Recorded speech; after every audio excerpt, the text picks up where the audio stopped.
got it up that time. And a chance now to hear from Paul Millsap talking about the confidence of his team. You know, attitude approaching the game. Greg, it's got to be more than just attitude, right? I mean, ultimately, don't you have to have guys step up and produce in some cases or even overproduce? You do, but really it is about attitude and confidence. I mean, those are the two elements that if you bring to the table, you really will have a chance to beat anyone. And so don't discount that attitude when you're on a roll. They call it getting your swag on today. Back in the day, it was called having your mojo working. Right. So same thing, and you can ride that for quite a way. And now the second quarter just getting set to start.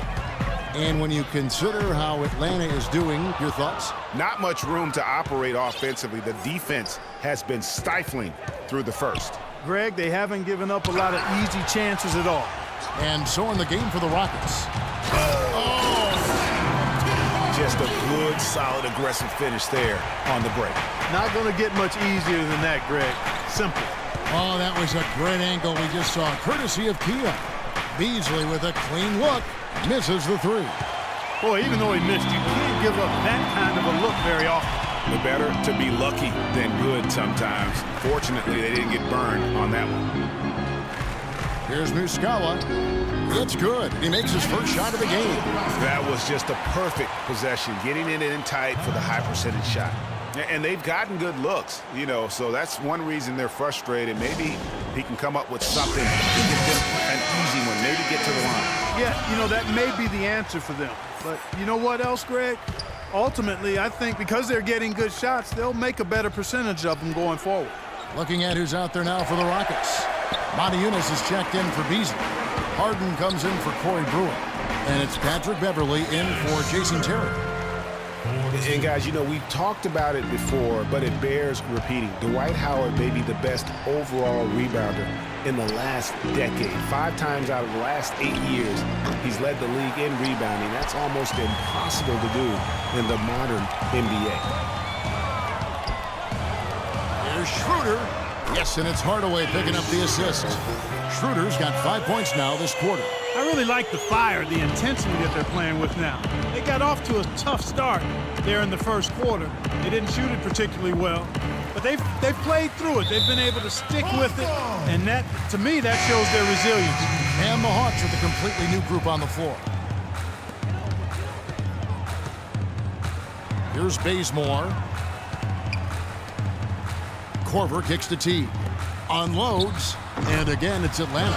It seems that every pass they make is leading to a score here. I mean, that's just exquisite ball movement.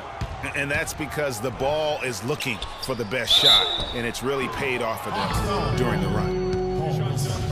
Like last season, we saw Monty Eunice make some nice strides. Yeah, big uptick in his scoring efficiency, Kevin. Both his shooting from beyond the arc and from within the arc increased. That one misses. And Monty Eunice actually showing a newfound post repertoire there. I mean, he's deceptive. He has hooks and pump fakes, little up and unders. The Rockets looked to him for offense when they weren't playing through Harden. Korver. Every time they get scored on during this run, it's come from inside the paint. Yeah, they have really owned the interior. You've got to collapse that defense and force them to beat you over the top. Monty Eunice passes to Harden. To the left wing. Power dishes to Harden. 6 to shoot. And he uses both hands to jam it in. Now that's finishing your work right there. Powerful two-hand jam, you're right. And I tell you what, if he's got a few more of those in him, this lead will start shrinking even further. Here's Ariza. Off target from three-point range. And Monty Eunice is a very confident player. I think where he can still improve is his rebounding and defensive impact.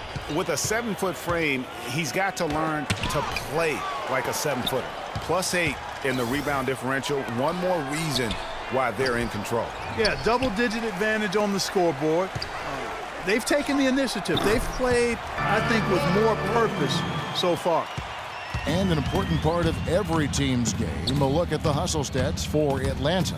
Well, in the first half of play, they're closing out aggressively, blocking shots, a key indicator of their activity on the defensive side. Another big aspect of their game tonight has been the fast break, transition opportunities. They're really keeping it up-tempo so far. Here's Korver for three.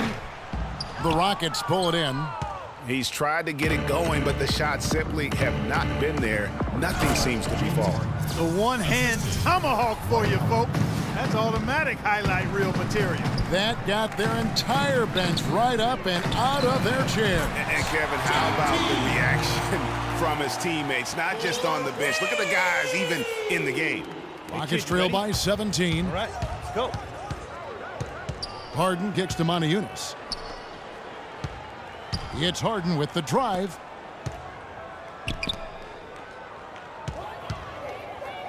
Howard, the pass to Harden. Here's Bazemore. That misses. Would have counted had it gone in. 8. Well, James. And now, the 2K Sports Halftime Show.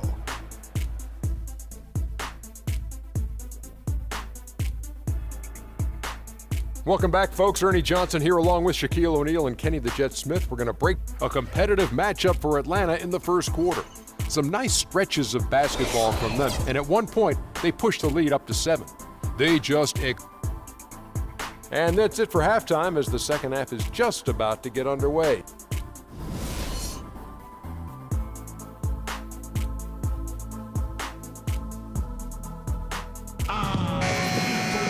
Welcome back, everybody. Third quarter just about to get going here in what has been so far a runaway game. Nice game. Great performance by Kyle Korver. I know we've said this many times before, but what a great first half. Just an offensive juggernaut.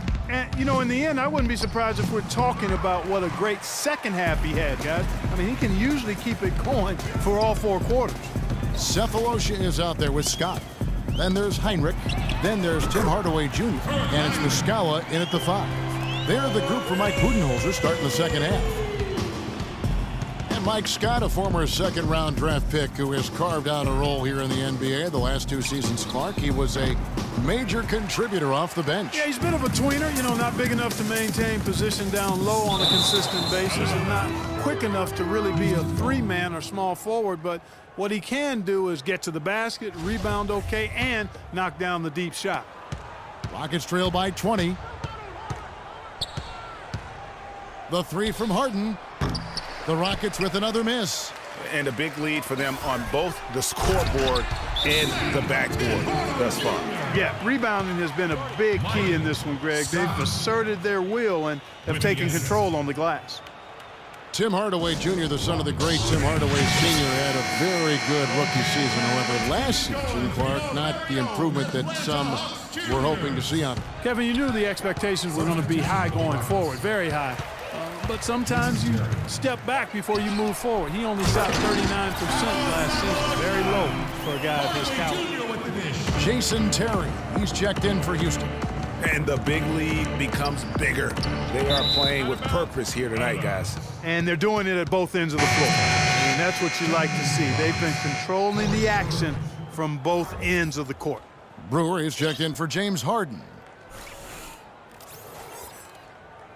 Hey, kid, you ready? All right, let's go. And we're just about a minute and a half into the third quarter of basketball. Nice shot by Terry. And we were talking about Hardaway Jr., and he had a very good shot coming out of college, does a good job of freeing himself off screens, plays with good energy and intensity. For this young man, I believe the sky is the limit. And we're seeing the shots start to fall for them now. Yeah, exactly. I mean, this has been an extremely efficient second half for them up to this point. Well, that's a lot of bricks by them early in the second. Only 1 make on 5 tries so far in the second half. You know, with Hardaway Jr., it's not my thing to compare guys to other players, but he could use a little bit of his dad's quickness and ball handling. Tim Sr. was one of the best in the league at getting his own shot and getting shots for others. If Tim Jr. can get half of that in his game, his star will rise. And the foul on Jason Terry. That is his first foul of the game. So both teams making some changes here. Here's Teague. 8 points for him. Foul call that time on the way up. That'll give him 2 chances at the free throw line here. Last year, a good one for Jeff Teague, Clark. He was a first-time All-Star in this league. He's a pick-and-roll technician, so good in reading the defense as he operates from that spot on the floor. He was really the catalyst for what was a really efficient offense for the Hawks. And Jeff Teague, a real speed merchant. I mean, very tough to stay in front of. He can put you on skates, blow by, and get right to the rim. Here's Howard, and he dunks it down.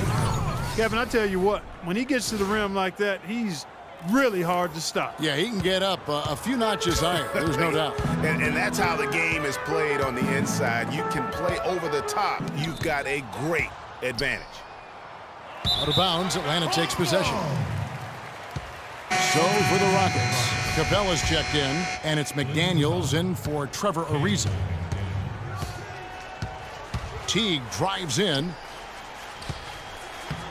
And there's Horford. That's good on the assist by Teague. Teague's got 3 assists in the game.